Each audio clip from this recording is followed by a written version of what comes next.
Hello बच्चों, कैसे हैं आप? पढ़ाई कर रहे हैं ना? हाँ, मज़े के साथ पढ़ाई भी करनी चाहिए, याद रखिए। चलिए आज थोड़ा ग्रामर या व्याकरण करते हैं। आपके लिए अगला टॉपिक है उपसर्ग और प्रत्यय।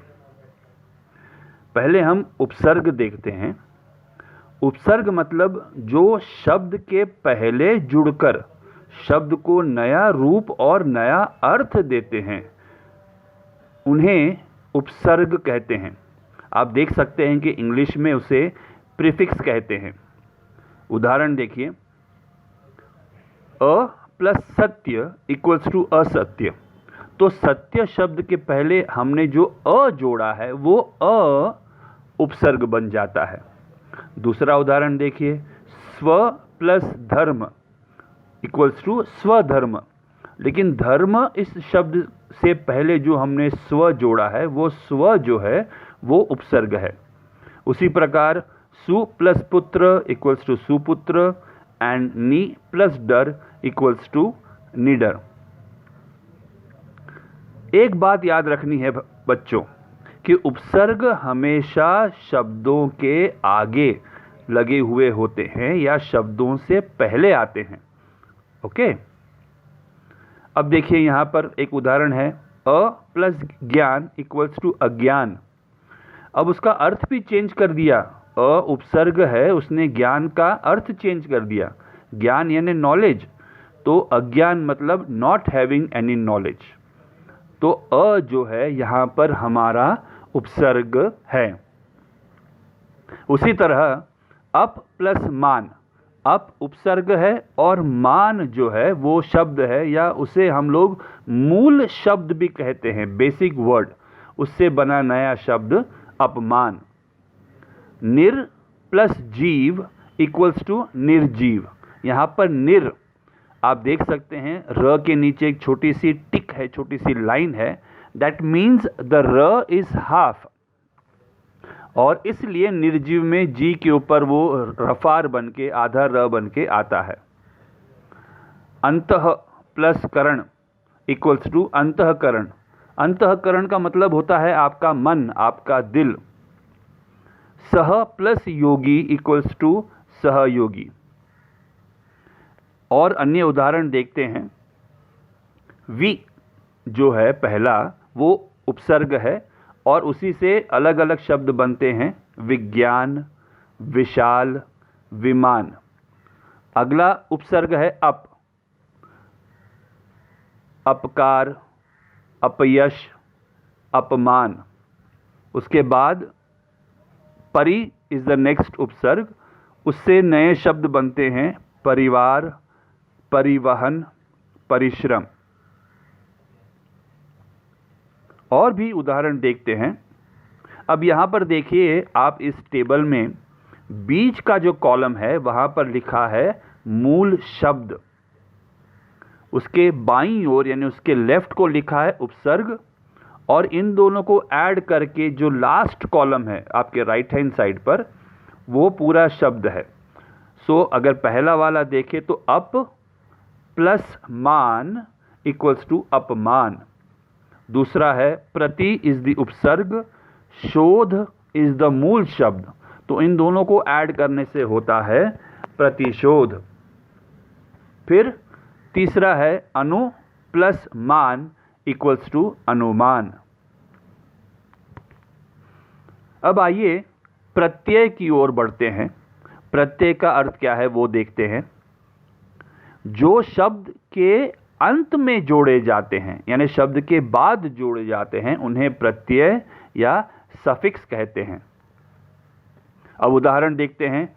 विदेश प्लस ई इक्वल्स टू विदेशी। तो यहां पर मूल शब्द जो है वो विदेश है, उसको हमने ई जोड़ा है, और आप देख सकते हैं कि विदेश शब्द के बाद ई आता है, इसलिए जो बाद में आते हैं उन्हें हम प्रत्यय कहते हैं। दूसरा उदाहरण है मधुर प्लस ता इक्वल्स टू मधुरता। यहां पे ता जो है वो प्रत्यय है। तीसरा उदाहरण है दया प्लस वान इक्वल्स टू दयावान। वान प्रत्यय है। और चौथा है समाज प्लस इक इक्वल्स टू सामाजिक। अब कभी कभी जब नया शब्द बनता है तो उसका स्पेलिंग चेंज होता है। यहाँ पर आप लोग देखिए, मूल शब्द है समाज, स है, लेकिन सामाजिक में वो सा हो जाता है, सामाजिक। और एक उदाहरण देखते हैं, दुकान प्लस दार इक्वल्स टू दुकानदार। अब और एक उदाहरण देखते हैं, संगीत प्लस कार। आप देख सकते हैं कार जो है ये हमारा प्रत्यय है, तो नया शब्द बनता है संगीतकार। और उदाहरण देखते हैं, पहला उदाहरण जो है, पहली लाइन जो है उसमें वान इज द प्रत्यय, उससे जो नए शब्द बने हैं वो है बलवान, पहलवान, धनवान। उसके बाद वाला है, सो दूध वाला, सब्जी वाला, हलवाई वाला।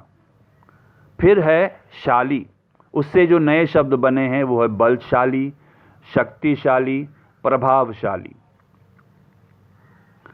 अब यहाँ पर भी आप देख सकते हैं कि पहले कॉलम में मूल शब्द है, फिर दूसरे उसको प्रत्यय जोड़ा गया है, और आखिरी कॉलम में जो नवीन शब्द या नए शब्द बने हैं वो हैं। सो दुकान प्लस दार इक्वल्स टू दुकानदार, अक्ल प्लस मंद इक्वल्स टू अक्लमंद, और दर्द प्लस नाक इक्वल्स टू दर्दनाक। यहाँ पर आपके सामने आप देखेंगे कि मैंने एक टेबल बनाया है जिसमें पहले कॉलम में आपको मूल शब्द दिखेंगे, फिर बीच का जो कॉलम है उसमें मैंने उपसर्ग जोड़े हैं, और आखिरी कॉलम में प्रत्यय जोड़े हैं। सो एक ही शब्द है लेकिन उससे हम उपसर्ग जोड़कर नया शब्द बना सकते हैं, और उसी शब्द से प्रत्यय जोड़कर भी नया शब्द बना सकते हैं। तो पहला मूल शब्द है पुत्र, उपसर्ग हमने बनाया है सुपुत्र, और प्रत्यय है पुत्रवान। मान अगला शब्द है, उसमें हमने उपसर्ग जोड़कर अपमान बनाया है और प्रत्यय जोड़कर माननीय। फिर धन से हमने निर्धन बनाया है उपसर्ग जोड़कर, और प्रत्यय जोड़कर हमने बनाया है धनवान। फिर अगला शब्द है बल, जिससे हमें उपसर्ग जोड़कर सबल बनाया है, सबल यानी स्ट्रॉन्ग, ताकतवर, और प्रत्यय जोड़कर हमने बलवान बनाया है। अगला शब्द है ज्ञान, उपसर्ग जोड़कर हमने बनाया है अज्ञान, और प्रत्यय जोड़कर हमने बनाया है ज्ञानी। अगला शब्द है समझ, उपसर्ग जोड़कर हमने बनाया है नासमझ, और प्रत्यय जोड़कर बनाया है समझदार। गुण, इस शब्द को हमने उपसर्ग जोड़ा है और उससे बना है शब्द अवगुण, और प्रत्यय जोड़कर शब्द बना है गुणवान। आखिरी शब्द है शब्द, उसे उपसर्ग जोड़कर हमने अपशब्द बनाया है, अपशब्द यानी कोई बुरा शब्द, और प्रत्यय बना है शब्दार्थ। अब इस टेबल में आप देखेंगे कि बाईं ओर यानी लेफ्ट हैंड साइड के कॉलम में एक पूरा शब्द है, और उसके आगे आप देखेंगे कि मूल शब्द, आप हेडिंग देखिए, मूल शब्द है, उसके बाईं ओर यानी लेफ्ट को उपसर्ग है और राइट हैंड साइड पे प्रत्यय है। मतलब एक ही शब्द में हमने उपसर्ग भी जोड़ा है और प्रत्यय भी जोड़ा है।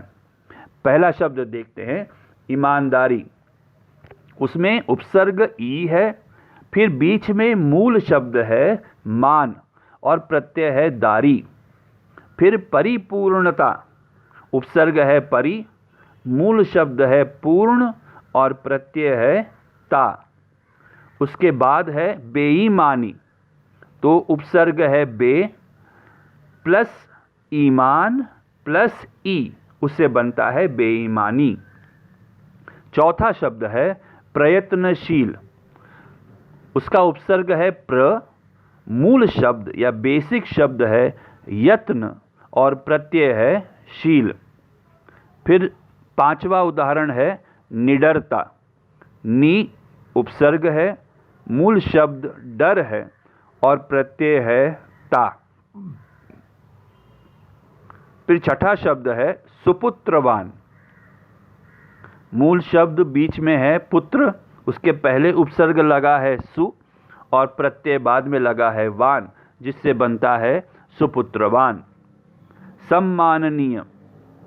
अब यहां पर भी आप देखेंगे कि सम के नीचे जो है, म के नीचे एक छोटी सी टिक है, जिसका अर्थ ये होता है कि म जो है वो आधा है। फिर बीच में मूल शब्द है मान और प्रत्यय है नीय।